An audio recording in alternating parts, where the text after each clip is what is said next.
ওমা আলাইনা ইল্লাল বালাগ। নবীন প্রবীণ আর আমাদের কি বলে একদম আমাদের গর্বের বিষয় হযরতুল হযরতে আল্লামা পশ্চিম বাংলার বড় মুফতি আর বহু পুস্তক প্রণেতার পুত্র আজকে আমাদের সম্মুখে উপস্থিত হয়েছেন। মুর্শিদাবাদ থেকে এসেছেন, সুদূর মুর্শিদাবাদ থেকে, যার অবদান বাংলার বুকে বাংলা জগতে বহু রয়েছে। তিনি আজকে আমাদের কাছে উপস্থিত আছেন। তার সম্মানকে আমাদেরকে বজায় রাখতে হবে। যেমন টাইম দিয়ে এখানে আমার জন্য বসেছেন, ওনার জন্য সেইভাবে বসে প্রত্যেকটি ব্যক্তি এইভাবে শুনবেন। বহু দলিল সহকারে উনি ওনার বক্তব্য রাখেন। আমার খুবই প্রিয়, খুবই স্নেহের, আমি খুব আদরের ওই ছেলেকে পছন্দ করি। তার বক্তব্য শোনার জন্য আমরা সবাই যেন মন প্রাণ দিয়ে খুলে বসি, এই কথা বলে আমি আপনাদেরকে ওয়াদা করাচ্ছি। আপনারা এই ওয়াদায় পাকা আছেন তো? আরে আপনার মেহমান নামাজি করবেন তো? তবে প্রয়োজন যদি থাকে তাহলে নিশ্চয়ই উঠে যাবেন, এক একজন করে যাবেন, একসঙ্গে 10-20 জন নয়। আবার এসে তাড়াতাড়ি যত পারেন, এই রাতটি আর খুঁজে পাবেন না, আপনি আপনার সবকিছু পেতে পারেন। এই অনুষ্ঠানের ইনি হচ্ছেন প্রধান বক্তা এবং শেষ বক্তা। তিনি এসেছেন মুর্শিদাবাদ জেলা থেকে।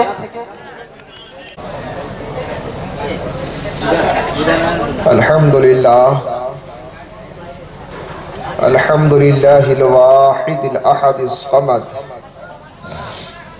আল মাজিদিল হামিদিল মুতাহাম্মাদ الذي لا تحيط به الأفكار ولا تنتهي إليه الأسرار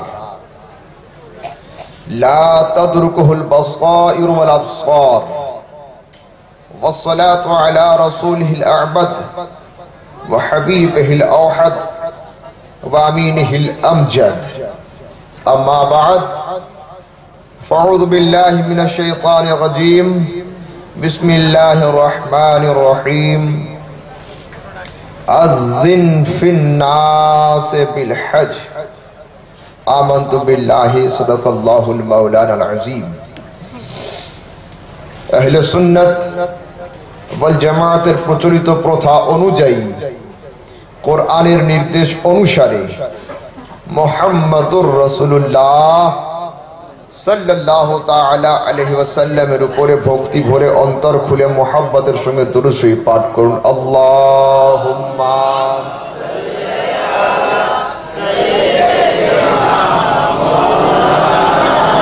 মুহাম্মাদ ওয়া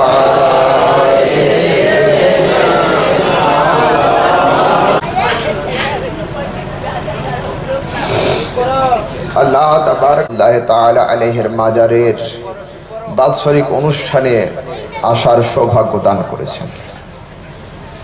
আমি অল্পক্ষণের জন্য আপনাদের সম্মুখে এসেছি। গত মাস পবিত্র হজের মাস ছিল এবং বর্তমান চলছে মুহররমের মাস। ইনশাআল্লাহ তাবারাক ওয়া তাআলা গত মাসের সঙ্গে টাচ রেখে এই মাসের উপরে আলোচনা করে আমি শেষ করব। কোরআন শরীফ পারা নাম্বার 17 সূরা নাম্বার 22 আয়াত নাম্বার 27 এর মধ্যে আল্লাহ তাবারক ওয়া তাআলা বলেন আযিন ফিন নাসে বিল হজ। হযরতে ইব্রাহিম আলাইহিস সালাম কাবা শরীফের কাজ কমপ্লিট করার পরে বলছেন, আল্লাহ তোমার নির্দেশ ছিল কাবা নির্মাণের, আমি কাবার কাজ কমপ্লিট করেছি, এরপরে তোমার নির্দেশ কি আছে বলো। তো আল্লাহ তাবারক ওয়া তাআলা বলেন আযিন ফিন নাস বিল হজ, তুমি জগৎবাসীকে হজের জন্য দাওয়াত দিয়ে দাও, তারা যেন আমার কাবা শরীফকে জিয়ারত করে। ये আল্লাহ তাবারক ওয়া তাআলা নির্দেশ দিচ্ছেন। তো আল্লাহ ये काबा की केवलमात्र আরববাসীরা তওয়াফ করবে না, ये काबा की केवलमात्र মক্কাবাসীরা তওয়াফ করবে তাও নয়, ये काबा की केवलमात्र মদিনাবাসী মুসলমানরা তওয়াফ করবে তাও নয়। তো আল্লাহ আমি তো এখন মিডিয়ার যুগে নেই, আমার সামনে সেন্টার নেই, মোবাইল নেই, ইন্টারনেট নেই যে at the same time all over world কে আমি শোনাবো। তো আমার এই আওয়াজ জগতের মানুষের কানে কানে যাবে কি করে? মানুষ শুনবে কি করে? যদি আপনি কাউকে দাওয়াত করেন যে আগামী অমুক দিন আমার বাড়িতে মিলাদুন নবী আছে, আপনারা আসুন, যে ব্যক্তি আপনার দাওয়াত শুনতে পায়নি ও ব্যক্তি আপনার দরবারে আসবে কি করে? আওয়াজ না শুনলে তো মানুষ আসবে না। তো হযরত ইব্রাহিম আলাইহিস সালাম আল্লাহ তাবারক ওয়া তাআলার নির্দেশ পাওয়ার পরে জিজ্ঞাসা করছেন, ওয়া মা ইয়াবলুগু সাউতি, ইয়া আল্লাহ, আমার আওয়াজ, আমার কণ্ঠস্বর, আমার কথা জগতের মানুষ শুনবে কি করে? তো আল্লাহ তাবারক ওয়া তাআলা বলেন, ইব্রাহিম, টেনশন নেওয়ার কোনো কারণ নেই। আলাইকাল আযান ওয়া আলাইয়াল বিলাগ, আযান দেওয়া, দাওয়াত দেওয়া, আমন্ত্রণ জানানো হচ্ছে তোমার কাজ, আর তোমার কণ্ঠস্বরকে মানুষের কান কান পর্যন্ত পৌঁছানো হচ্ছে আমারই কাজ। তুমি আযান দাও, তুমি একবার ডাকো, তোমার আওয়াজকে আমি পৌঁছাবো। হাদিস শরীফের মধ্যে আসছে আনিন নবী সাল্লাল্লাহু আলাইহি সাল্লাম, ইন্না ইব্রাহিমা আলাইহিস সালাম লাম্মা ফারাগা মিন বিনাইল বাইত ফাকালা আল্লাহু তাআলা আযিন ফিন নাস বিল হজ ফাকালা ইয়া রাব্বি ওয়া মা ইয়াবলুগু সাউতি। আল্লাহ তাবারক ওয়া তাআলা বলছেন, আলাইকাল আযান ওয়া আলাইয়াল বিলাগ, তুমি আযান দাও, তোমার আওয়াজকে, তোমার কণ্ঠস্বরকে, তোমার সাউন্ডকে আমি মানুষের কান কান পর্যন্ত পৌঁছে দিব। এইবার আল্লাহ রাসূল হাদিসে বলছেন, ফাসাইদা ইব্রাহিমুস সাফা আও আলা আবি কুবাইস, হযরত ইব্রাহিম আলাইহিস সালাম আবু কুবাইস পাহাড়ের উপরে দাঁড়িয়েছেন। ফাআদখালা ইসবাইহি ফি উযনাই, ইব্রাহিম আলাইহিস সালাম নিজের দুই শাহাদাত আঙ্গুলকে দুই কানে দিয়েছেন। ইয়ানহারাফা ইয়ামিনা ওয়া শিমালা শারকা ওয়া গারকা ওয়া কালা, ইব্রাহিম আলাইহিস সালাম একবার ডান দিক, একবার বাম দিক, একবার সামনে, একবার পিছন, চারিদিকে মুখ করে বলছেন, ইন্নাল্লাহ তাবারাকা ওয়া তাআলা বানা বাইতান ফিল মক্কা ওয়াজাবা আলাইকুমুল হজ্জ। যে আদম আলাইহিস সালাম, ইব্রাহিম আলাইহিস সালাম যখন হজের দাওয়াত দিলেন, তো ইব্রাহিমের আওয়াজ কতদূর পর্যন্ত গেল, কে কে শুনলো? তো আল্লাহ রাসূল বলছেন, মান কানা ফি বাতনে উম্মিহা, যারা মায়ের পেটে ছিল তারাও ইব্রাহিমের আওয়াজকে শুনতে পেয়েছিল। ওয়ামান কানা ফি আসলাবির রিজাল, যারা মায়ের পেটে নয় বাপের পিঠে ছিল তারাও ইব্রাহিমের কণ্ঠস্বরকে শুনেছিল। থার্ড পয়েন্টে আল্লাহ রাসূল বলছেন, ওয়ামান কানা ফি আলামিল আরওয়াহ, যারা এখন মায়ের পেটে নয় বাপের পিঠে নয় আত্মা জগতে ঘোরাঘুরি করেছিল তারাও ইব্রাহিমের কণ্ঠস্বরকে শুনে নিয়েছিল। ইব্রাহিম আলাইহিস সালামের আওয়াজকে কারা শুনলো? আমরা শুনেছি, আপনারা শুনেছি।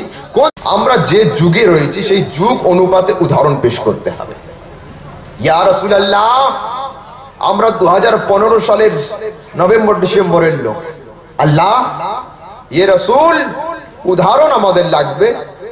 যেমন আমাদের মোবাইলকে নিয়ে যখন জলপথে আমরা যাত্রা করি সমুদ্রের উপরে, মোবাইলের স্ক্রিনে লেখা ওঠে আউট অফ কভারেজ, নেটওয়ার্ক সীমার বাইরে। তাই নবী, তুমি কত দূর থেকে আমাদের দরুদ আর সালামকে শুনবে, তোমার নেটওয়ার্ক সার্কেলটা একবার বলো। তো আল্লাহ তাবারক ওয়া তাআলা রাসূল বলেন, শোনো, মোবাইলের আবিষ্কারকর্তা কে? তো মানুষ। নেটওয়ার্কের আবিষ্কারকর্তা কে? মানুষ। মোবাইল আবিষ্কার করেছে মোল্লা, কিন্তু আমাকে কোনো মোল্লা করেনি, আমাকে তৈরি করেছেন আল্লাহ। মানুষের লিমিট আছে, ওই জন্য মানুষের আবিষ্কৃত জিনিসের লিমিটেশন রয়েছে, কিন্তু আমার খোদা হচ্ছেন আনলিমিটেড, সেই জন্য আমিও লিমিটেশন থেকে পবিত্র। মোবাইলের জন্য নেটওয়ার্ক থাকে, কিন্তু শুনে রাখো, আল্লাহ রাসূল বলছেন হাদিসের মধ্যে, সাল্লু আলাইয়া ইয়াউমাল জুমআতি কাসীরান লিআন্না সালাতাকুম মা'রুদাতুন আলাইয়া, তোমরা আমার উপরে খুব দরুদ আর সালাম পড়ো।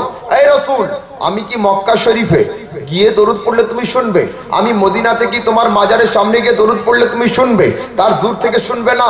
আল্লাহর রাসূল জনাবে মুহাম্মদ মুস্তাফা সাল্লাল্লাহু তাআলা আলাইহি ওয়াসাল্লাম বর্ণনা করছেন, আইনামা কুনতুম, তোমরা জগতের যে স্থানে থাকো না কেন সেখান থেকে দরুদ পড়ো, আমি মুস্তাফা সেখান থেকেই শুনে থাকি। আচ্ছা, নবী জগতে এসেছেন, আমরাও এসেছি, পার্থক্যটা কি? আল্লাহ তাবারক ওয়া তাআলা নবীগণকেও পাঠিয়েছেন, আল্লাহ তাবারক ওয়া তাআলা জগতে আমাদেরকেও পাঠিয়েছেন। পার্থক্যটা কি? বর্তমান মানুষ নবী উম্মতির মধ্যে পার্থক্য খুঁজে পায় না। পার্থক্যটা কি বলছে শোনো, যারা জলজাহাজে সফর করেন তারা জানেন, জলজাহাজে আপনিও উঠবেন, দেখবেন আপনার পরে বা আপনার সঙ্গে সঙ্গে 2-4 জন ব্যক্তি ওঠে, তারা দ্বিতলে গিয়ে উপরের তলায় বসে থাকে কাচের রুমে, আপনি নিচে, আপনিও মানুষ উনিও মানুষ, আপনারও 2 হাত পা ওরও 2 হাত পা। পার্থক্য কি, আপনি জলজাহাজের টিকিট কেটে উঠছেন আর উনি মাসিক বেতন নিয়ে জাহাজে উঠছেন। বসছেন কোথায়? উপরে। কি বলা হয় ওদেরকে? নাবিক। ওরাও উঠছে জাহাজে, আমরাও উঠছি। পার্থক্যটা কি? আমরা পার হবার জন্য উঠছি, ওনারা পার করানোর জন্য উঠছেন। তো এই সমগ্র জগৎ হলো একটা সমুদ্রের ন্যায়, এর মধ্যে ইসলাম হলো জাহাজ। ইসলামের জাহাজে আমরাও চড়েছি, ইসলামের জাহাজে আমাদের নবী পয়গম্বর মুহাম্মদ মুস্তাফাও চড়েছে। তো আল্লাহ রাসূল আপনিও জাহাজে উঠলেন, আমরাও উঠলাম। পার্থক্য হচ্ছে এটা যে আমরা পার হওয়ার জন্য উঠেছি আর আমাদের নবী আমাদেরকে পার করানোর জন্য উঠেছে। তো যিনি পার করান তিনি পার হনে ওয়ালাদের মতো নয়, আর যারা পার হয়ে থাকে তারা পার করানে ওয়ালার মতো নয়। সেহেতু আমরা নবীর মতো নই, নবী আমাদের মতো নয়। আচ্ছা, এক হচ্ছে জিরো, এক হচ্ছে দাগ। একটা দাগকে কি বলা হয়? এক বলা হয়। যদি দাগের বাম দিকে জিরো বসানো হয়, একের কি কোনো কমতি হয়? হয় না। যদি একের ডান দিকে জিরো বসানো হয়, একের সম্মান বাড়ে, 10 হয়। কিন্তু বাম দিকে বসালে কোনো সময় যতগুলো শূন্য আপনি বাম দিকে বসান না কেন, একের সম্মান কোনো সময় কমে না। তো আল্লাহ তাবারক ওয়া তাআলা রাসূল বলছেন, আনা আহাদুন ফিল আরশ ওয়া আহমাদুন ফিস সামা মুহাম্মাদুন ফিল আরদ মাহমুদুন ফিল হাশর। আমি মুস্তাফা আকাশে আরশে আহাদ ছিলাম, আসমানে আমার নাম আহমদ, পৃথিবীতে আমার নাম মুহাম্মদ, ইনশাআল্লাহ হাসরের দিনে আমার নাম হবে মাহমুদ। কি বললেন? আমি এক। তো আল্লাহ তাবারক ওয়া তাআলা বলছেন, শোনো, যেমন একের ডান দিকে জিরো বসালে একের সম্মান বাড়ে, কিন্তু বাম দিকে জিরো বসালে একের সম্মান কমে না, একই থাকে। তো জগতের মধ্যে গোষ্ঠী 2 রকমের তৈরি হবে। এক নবীর উপরে দরুদ সালাম পড়নে वाला, এক নাজায়েজ বলে ফতোয়া দেনে वाला। তো যেমন জিরো একের বাম দিকে বসে একের কোনো মান সম্মান কমাতে পারে না, তেমন সারা জগতের মানুষ মুস্তাফার দরুদ সালামকে হারাম বলে মুস্তাফার সম্মানকে কমাতে পারে না। এক করে দিয়েছেন আল্লাহ তাবারক ওয়া তাআলা। এইবার বলুন, 0 + 0 + 0 সমান কত হবে? 0ই। 10 খানা জিরোকে যোগ করা যায় 0, 20 খানা জিরোকে এক করা গেলে 0 হবে। 1 লক্ষ জিরো একত্রিত হয়ে কিন্তু এক হতে পারে না। তো আল্লাহ তাবারক ওয়া তাআলা বলছেন, হে মুস্তাফা, আমি তোমাকে জগতের সামনে এক করে পাঠিয়েছি আর সমগ্র জগৎকে তোমার সামনে আমি 0 করে দিয়েছি।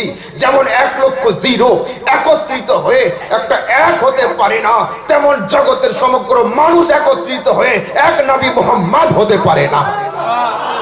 যেমন 1 লক্ষ 1 কোটি জিরো একত্রিত হয়ে এক হতে পারে না, তেমন এই মুস্তাফা শুনে রাখো, সমগ্র জগতের মানুষ একত্রিত হয়ে কোনোদিন এক মুহাম্মদ হতে পারে না। ये হচ্ছে আল্লাহ তাবারক ওয়া তাআলা রাসূলের শান, ये হচ্ছে হুজুরের মোহাব্বত, ये হুজুরের ইশক। দেখুন বুখারী শরীফ জানাজার অধ্যায়ের মধ্যে আল্লাহ তাবারক ওয়া তাআলা রাসূল একখানা হাদিস বর্ণনা করছেন যে যখন তোমরা তোমাদের ভাইকে কবরে দাফন করে চলে যাও, ফিরে আসো, বুখারী শরীফ কিতাবুল জানাইজের মধ্যে হাদিস রয়েছে, তবে ইন্নাহু লা ইয়াসমাউ কারানি আলিহিম, তোমরা যখন তার দাফন কাজ সম্পূর্ণ করে ব্যাকে ফিরে আসো, তো কবরে যে ব্যক্তি আরাম করছেন, শুয়ে আছেন, ওই ব্যক্তি তোমাদের চপ্পলের খসখস আওয়াজটা শুনে থাকে। বুখারীর হাদিস শোনাচ্ছি আমি, কবরের খসখস আওয়াজ শুনে থাকে।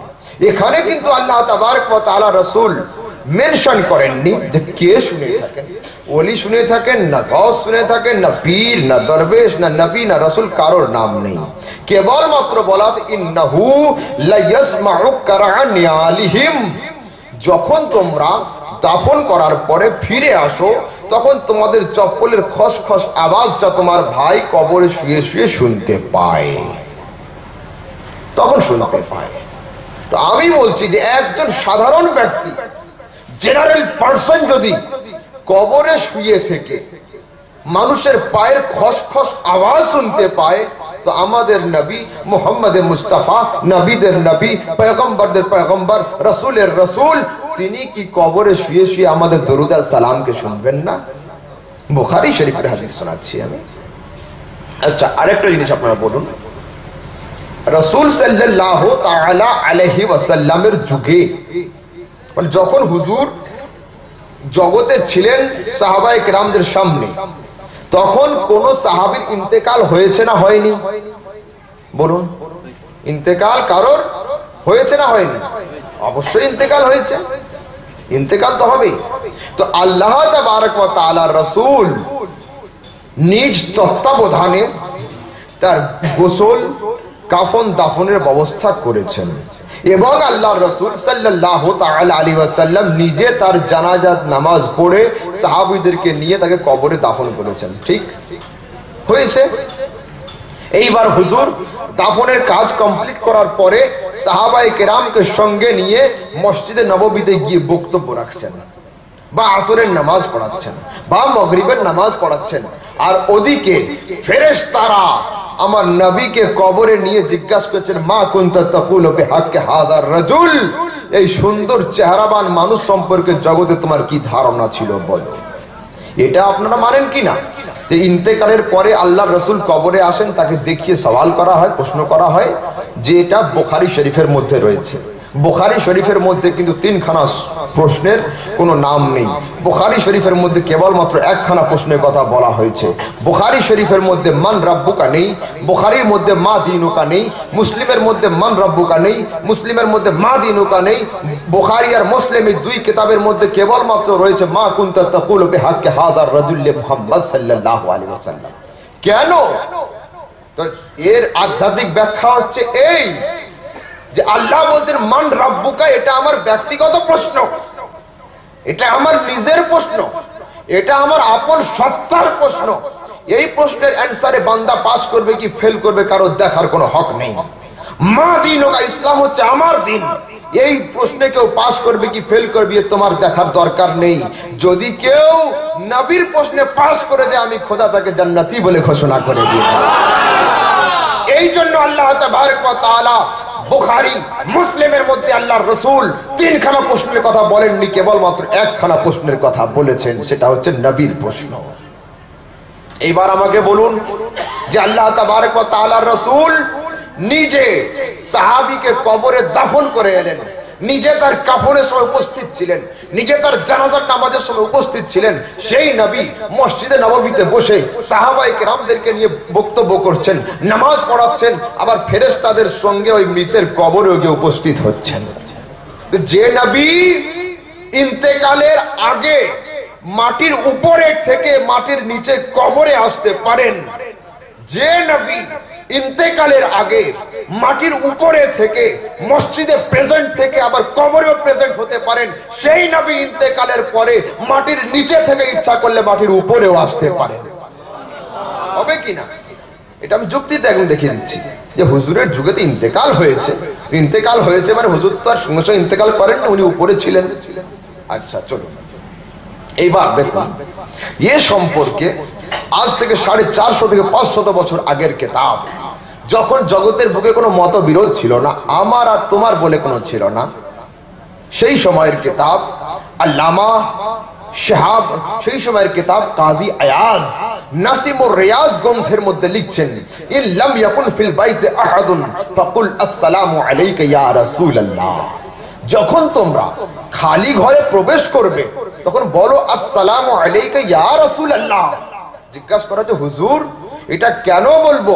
তো আল্লামা কাজী আয়াজ নাসিমুর রিয়াজ কিতাবের মধ্যে বলছেন, লিআন্না রূহান নবী সাল্লাল্লাহু আলাইহি ওয়াসাল্লাম হাজিরুন ফি কুল্লি বুয়ুতি আহলিল ইসলাম, এই জন্য যে আমার নবীর আত্মা মোবারক সমস্ত মুমিনের ঘরে ঘরে উপস্থিত থাকে। এই কিতাবের মধ্যে আল্লামা ইউসুফ নাভানি রাহমাতুল্লাহ তাআলা আলাইহি আপন কিতাবের মধ্যে লিখছেন, ইন্না জাসাদাহু শরীফ লা ইয়াখলু মিনহু জামানুন ওয়ালা মাকান ওয়ালা মাহাল্লুন ওয়ালা ইমকান ওয়ালা আরশুন ওয়ালা কুরসিয়্যুন ওয়ালা লাউহুন ওয়ালা কালামুন ওয়ালা সাহলুন ওয়ালা বারযাখুন ওয়ালা কবর।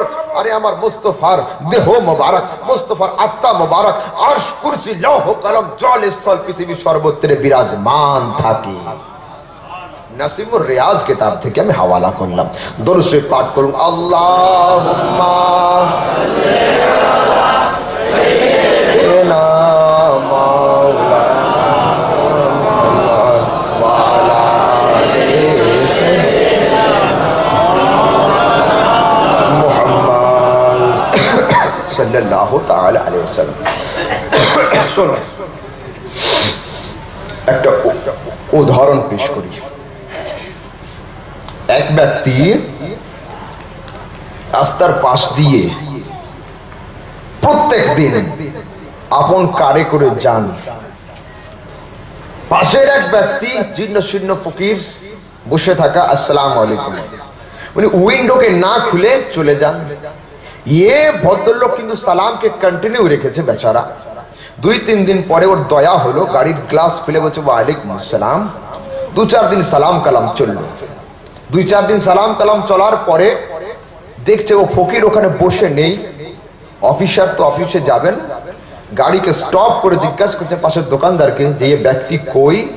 তা বলছে অসুস্থ হয়ে পড়েছে, তো চলো আমি ওকে দেখতে যাব। কেন?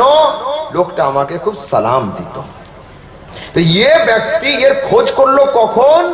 ওর সালাম বন্ধ হলো যখন। এই উদাহরণকে সামনে রেখে আমি বলছি, শুনুন, আল্লাহর রাসূলের আপনারা যে সালাম পাঠ করছেন, রাসূলকে সালাম দিচ্ছেন, রাসূলের সালামের উত্তরের আওয়াজ আপনার কানে আসছে কি না আসছে এদিকে আপনার দেখার দরকার নেই। আমার রাসূল আপনার সালামের অ্যানসার দিচ্ছেন কি না দিচ্ছেন এদিকে আপনার দেখার দরকার নেই। আপনারা আমার রাসূলকে উঠতে বসতে শুতে জাগতে সর্ব অবস্থায় আমার নবীকে সালাম দিতে থাকুন, সালাম দিতে থাকুন, সালাম পেশ করতে থাকুন। যেদিন আপনি ইন্তেকাল করে কবরে চলে যাবেন, মুস্তাফার উপরে সালাম বন্ধ হয়ে যাবে, সেদিন আমার নবী ফেরেশতাদের দলকে নিয়ে খুঁজতে খুঁজতে আপনাকে নিজ দর্শন দেওয়ার জন্য কবরে উপস্থিত হয়ে যাবেন। আলা হযরত 14 শতাব্দীর মুজাদ্দিদ আল্লামা নাকি আলী খান রাহমাতুল্লাহ আলাইহির বেটা, আপন যুগের সবচেয়ে বড় আলেম, গাউসে পাকের নায়েব, খাজা আজমিরের খাদিম ইমাম আহমদ রাজা খান रहमतुल्लाह ताला अलैहि বলেন, जान दे दो वादाए दीदार पर नकद अपना दाम हो ही जाएगा। বলছে শোনো, জগতের বুকে অনেক বিজনেস, অনেক কারবার বাকিতে চলে, কিন্তু আমার মুস্তাফার জন্য একবার নিজের প্রাণকে উৎসর্গ করে দেখ, এ বাকি নয়, আমার মুস্তাফা নগদে তোর কবরে উপস্থিত হয়ে যাবে।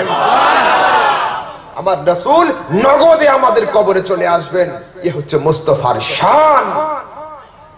আচ্ছা, কবরের সওয়াল জবাব সম্পর্কে দুইখানা মত রয়েছে। অনেকে বলছেন যে ये কেবলমাত্র হুজুর সাল্লাল্লাহু তাআলা আলাইহি ওয়াসাল্লামের যুগ থেকে শুরু হয়েছে, আর অনেকে বলছেন যে না, হুজুরের পূর্বে অন্যান্য নবীদের কথা তাদের কবরে জিজ্ঞাসা করা হতো। ঠিক আছে।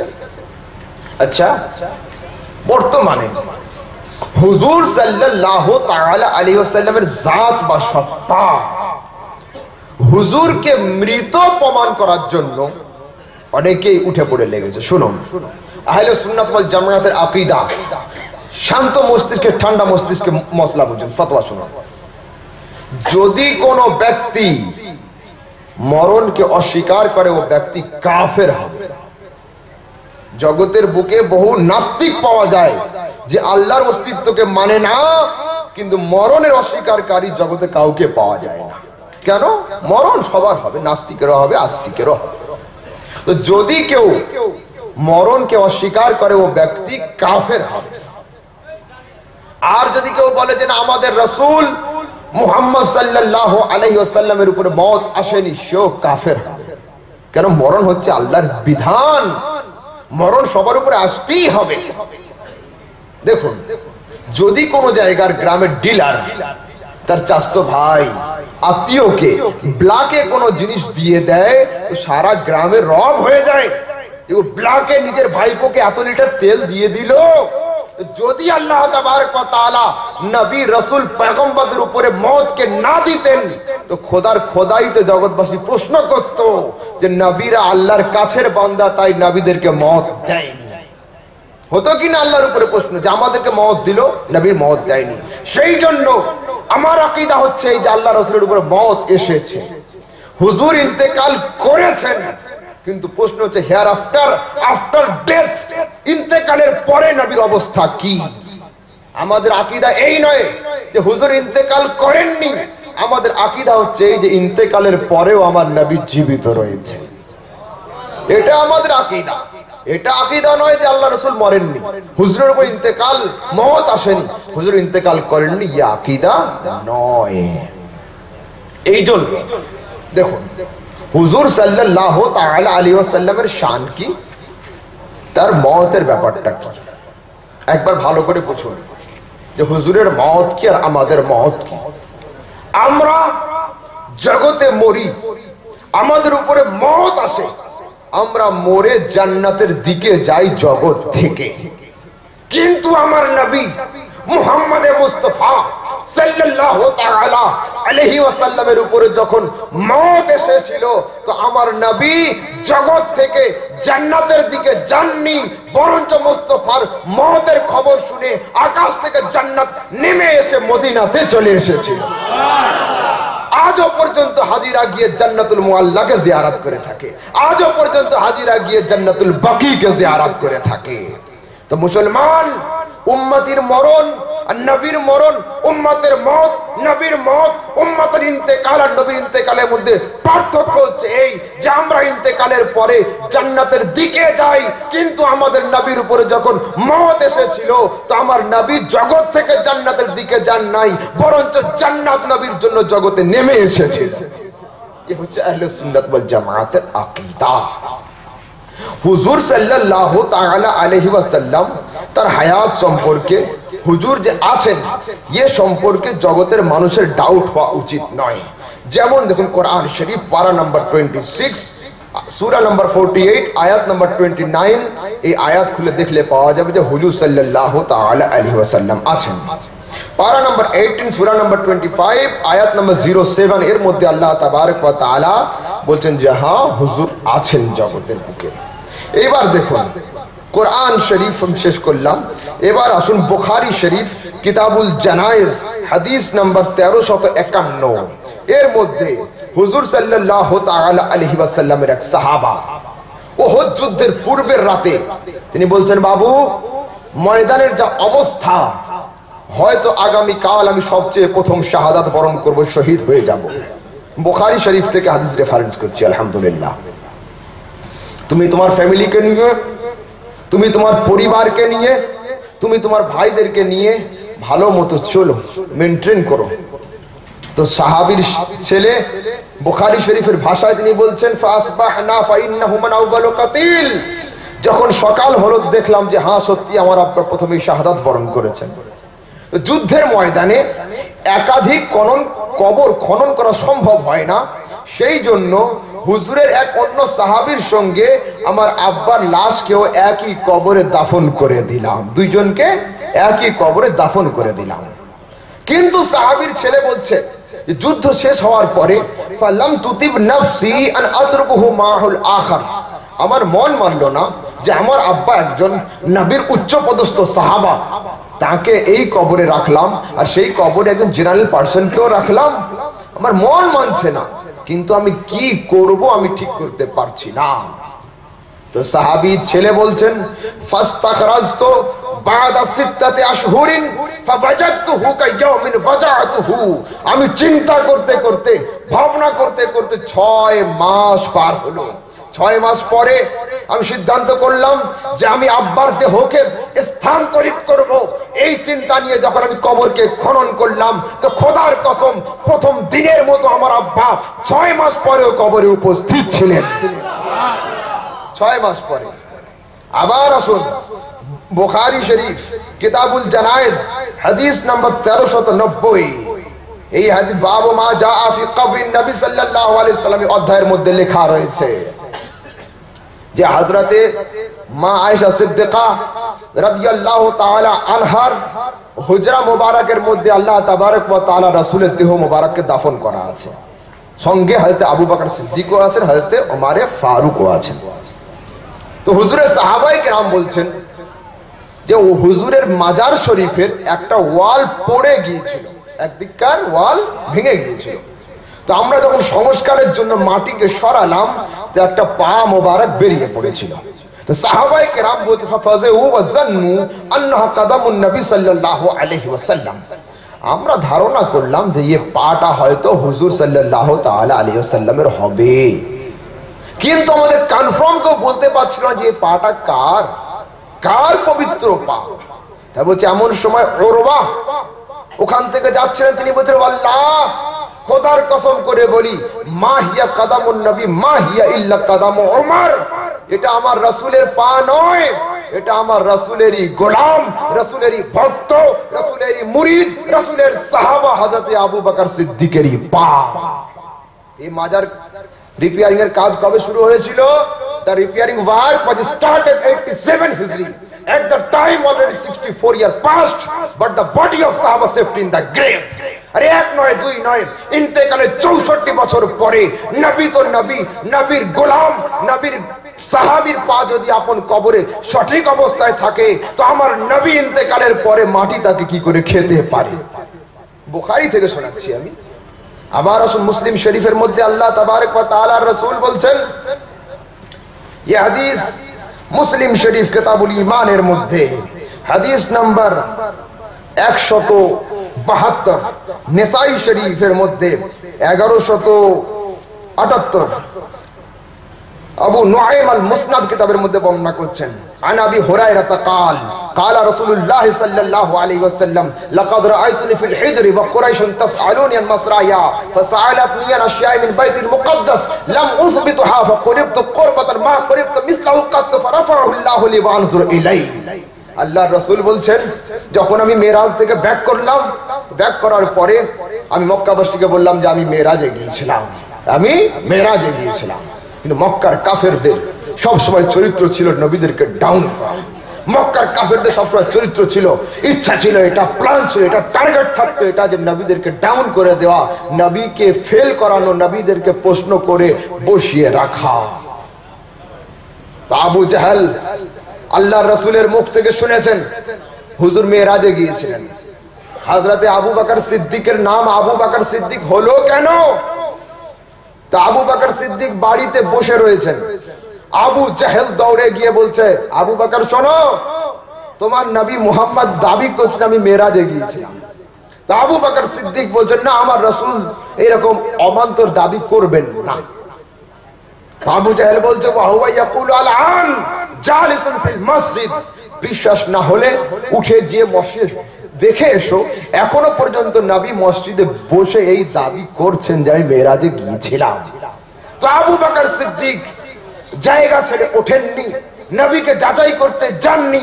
আবু বকর সিদ্দিক ওই জায়গায় বসে বসে বলছেন লাউ কালা হাকাযা লা সাদাকা, নবীকে আমি যাচাই করব না, যদি আমার নবী বলে থাকে যে আমি মেরাজে গিয়েছিলাম তিনি 100% সঠিক বলেছেন। কেন? যে মুখ বলেছে আবু বকর বলো লা ইলাহা ইল্লাল্লাহ, সেই মুখ বলছে আমি মেরাজ করেছি। তো যদি লা ইলাহা ইল্লাল্লাহতে কোনো সন্দেহ না থাকে তো নবীর মেরাজও কোনো সন্দেহ থাকবে না।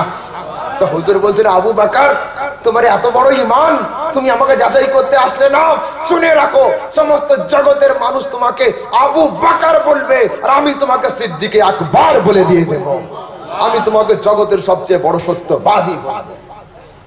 আবু জাহেল ঘুরে এসেছে না, আবু বকর তো আমার কায়দায় আসলো না, আমার জালে আসলো না, এসে বলছেন নবী কোথা থেকে কোথায়? আল্লাহর রাসূল বলছেন আমি গিয়েছিলাম বাইতুল মুকাদ্দাস, ওইখান থেকে মেরাজ শুরু হয়েছিল। বাইতুল মুকাদ্দাস কোন দেশে আছে? ফিলিস্তিনে, তাই তো? চলো এইবার জিজ্ঞাসা, আচ্ছা আপনারা অনেক লোক আজমির শরীফ গিয়েছেন, অনেকে দিল্লিতে গিয়েছেন, তাজমহল দেখেছেন, জামে মসজিদ দেখেছেন দিল্লির, তো জামে মসজিদের কয়টা ধাপি আছে কেউ গুনে এসেছেন? তাজমহলের মধ্যে কটা ইট দেওয়া আছে গুনে এসেছেন? কেন ওগুলো গোনার জিনিস তো নয়। এটা বলতে পারেন যে হ্যাঁ নামাজের লোক প্রচুর হচ্ছিল বা নামাজের লোক অল্প হয়েছিল, এটা বলা যেতে পারে, কিন্তু কে কজন লোক নামাজ পড়েছে তা কিন্তু বলা যাবে না, কয়টা জানালা তা বলা যাবে না। কিন্তু মক্কার আবু জাহেল জিজ্ঞাসা করছে, এই নবী বলো বাইতুল মুকাদ্দাসের দরওয়াজা কয়টা? এই নবী বলো বাইতুল মুকাদ্দাসের জানালা কয়টা? এই নবী বলো বাইতুল মুকাদ্দাসের ধাপি কয়টা? আল্লাহর রাসূল সাল্লাল্লাহু আলাইহি ওয়াসাল্লাম বলছেন, ফাকুরিবতু কুরবাতান মা কুরিবতু মিসলাহু কাত্ত। আমি নবী হয়রান হয়েছি, পেরেশান হয়েছি, এত পেরেশান আমি জীবনে কোনোদিন হইনি। সেই দিন আবু জেহেল আবু লাহাব মক্কার কাফেরদের প্রশ্নের সম্মুখে যা পেরেশান হয়েছে। আর আমি মনে মনে ভাবছিলাম, আল্লাহ আজ তোমার পয়গম্বর, তোমার রাসূল, সমস্ত নবীদের নবী, রাসূলদের রাসূল, উম্মতের সরদার, কিয়ামতের দিনে গুনাহগারদের জাহান্নাম থেকে বের করে জান্নাতে নিয়ে যানে ওয়ালা নবী আজ কি কাফেরের প্রশ্নের উত্তর দিতে পারবে না? আমি মনে চিন্তা করছিলাম, এমন সময় জিবরিল আলাইহিস সালাম ফিলিস্তিন দেশ থেকে পুরো বাইতুল মুকাদ্দাসকে উঁচু করে আমার চোখের সামনে হাজির করে দিয়েছিলেন। আমি নবী বাইতুল মুকাদ্দাসকে আপন চামড়ার চোখে দর্শন করছিলাম, আর কাফেরদের প্রশ্নের এক এক করে উত্তর দিয়ে দিচ্ছিলাম। এবার আমাকে বলুন, আরব থেকে নিয়ে বাইতুল মুকাদ্দাসের দূরত্ব কতটা? মক্কা থেকে নিয়ে